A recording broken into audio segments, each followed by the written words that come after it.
my goodness. I mean, it was a good race, but I'm not sure Hamilton was right to sever Bottas's head on the podium. Poor bloke. Jesus. Wait, hold on a second. Who are you? Hey!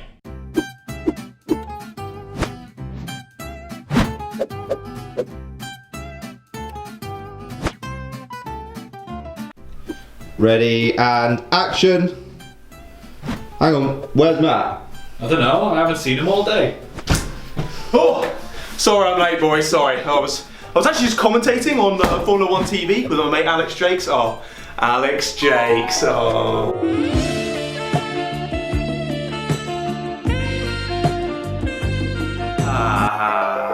No. Where were we? Oh yes, let's look at your best reactions to the Saudi Arabian Grand Prix announcement. At Never in a Hurry Curry said, nobody likes this. I completely agree. At Stefan Jikers said, we race as one. How would you say that? Like, I know it's an internet meme, but how do you actually pronounce it? At Same Pick of Russell Until First Point said, human rights? Let me introduce myself. At Osasuna Prince, they said another dictatorship on the calendar. I'm sure we can all be super happy about that. What's up next? The Kim Jong-un Grand Prix, sponsored by Fanatec. And along those lines, at Alex Samoil said, so North Korea in 2022? Exactly, Alex. I think we need a Pyongyang Grand Prix. Like, this is just ridiculous. Now, F1, what are you doing? At Pierre Gasly, not the official account, there's 3 Ys on it, they said, I wonder how they'll react to Hamilton's t-shirts. Now that's a very good point. Hamilton's been wearing these lovely t-shirts, showing these fantastic social movements that I'm not sure they're going to be too happy about, are they? But cop yours at the WTF1 shop. Let's just say, for the Saudi Arabian Grand Prix, I won't be heading there. At Hi Lucy here said, where is the dislike button? Sadly, there isn't one on Instagram, but on YouTube there is, so feel free to drop one down below, Lucy. At Felipe N. Herrera said, we profit as one. Now this man has won Tweet of the Week. At Gomez, why am I even, I'm not reading anything off this. Why am I bothering? At Gomez Zigbo said, I can't wait to see apple juice being sprayed on the podium. That's a very good point actually, because obviously in Saudi Arabia, they can't be using alcohol, so maybe a cheeky little bit of apple juice. We might not be able to agree on the Saudi Arabian Grand Prix, but I think we can all agree, bloody Alb out! Alb out! Alb out! Nah. Screw this. This joke is stupid. Right, I actually need to sit down and have a proper conversation with you lot. What is my hair?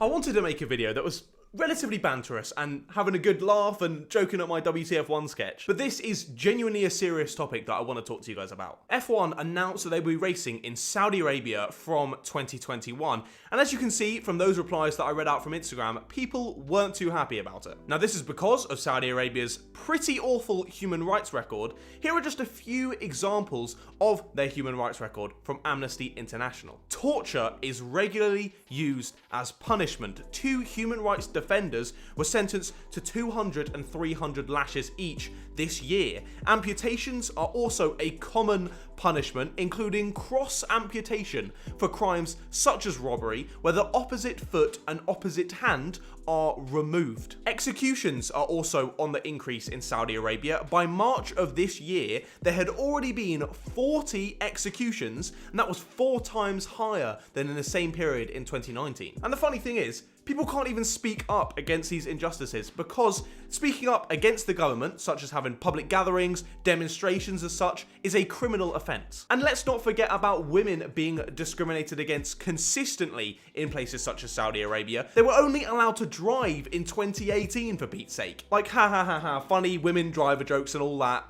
We'll put that aside. What about a woman makes them naturally worse at driving? Absolutely nothing. So as I said, I usually like to keep this channel pretty jolly. I'm quite a jolly bloke as it is, but this was a serious topic that I wanted to cover. And I definitely don't want to get politics involved on the channel. It's not what my channel's about, and especially the time that we're having right now with everything that's going on in America, everywhere is so polarized that I want to bring people together rather than splitting them all apart. But I just think that in 2020, although it's been absolutely horrendous in like 99% of aspects, the one silver lining or few that we had was that we were finally able to race at some of these old tracks and new tracks that we love. Think Mugello, think Imola, think Portimao. These have been brilliant tracks, and altogether, they've all gone pretty successfully, I'd say, especially Portimao, which really wowed the crowds. Now, obviously, if you do watch this channel, you know I do quite like Portimao, especially for GT3 racing and that, but I think it really failed to disappoint with Formula 1 coming to town. And along the lines of being able to race on all these new tracks, a huge shout out to everyone at Formula 1 that was able to put that together. That would have been a mammoth task,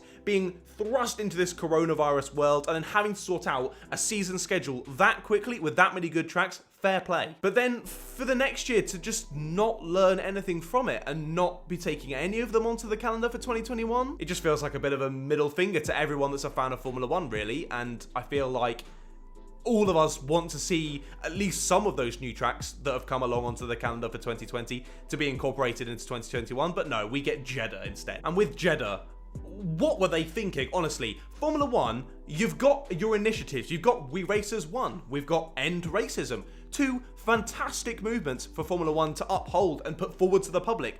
But then you go and say, we're going to race in Saudi Arabia. What are you on about? They're very conflicting points there, Formula 1. Like, realistically, what did they think the response was going to be to them releasing that information? It beats me, honestly, it beats me. But I mean, this isn't a new problem for Formula 1. We already have China, Abu Dhabi, Bahrain, all on the calendar, none of which have particularly good human rights records. So as I said, I think it's great to have all these initiatives for Formula 1 to be pushing, but you can't be spouting how much you care publicly and then go, oh yeah, we're gonna stick Saudi Arabia on the calendar. It's just not how it works. You can't be taking all the dirty money from the oil countries that are still behind on their human rights movements and then hashtag justice for Breonna Taylor. Like,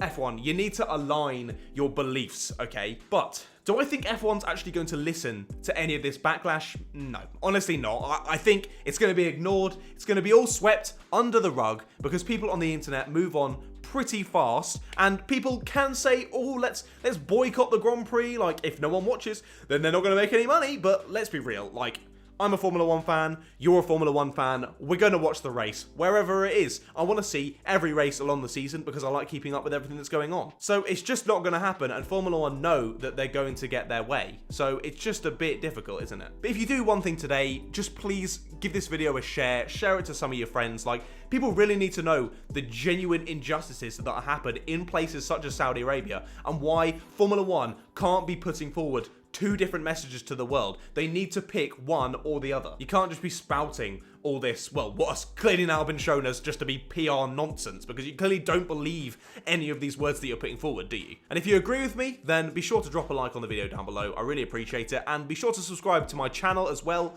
for hopefully more upbeat Formula 1 videos in the future. But yeah, thank you guys so much for watching me sort of speak my mind today and get things off my chest. I hope you did enjoy. I will see all of you meerkats later. Goodbye, guys.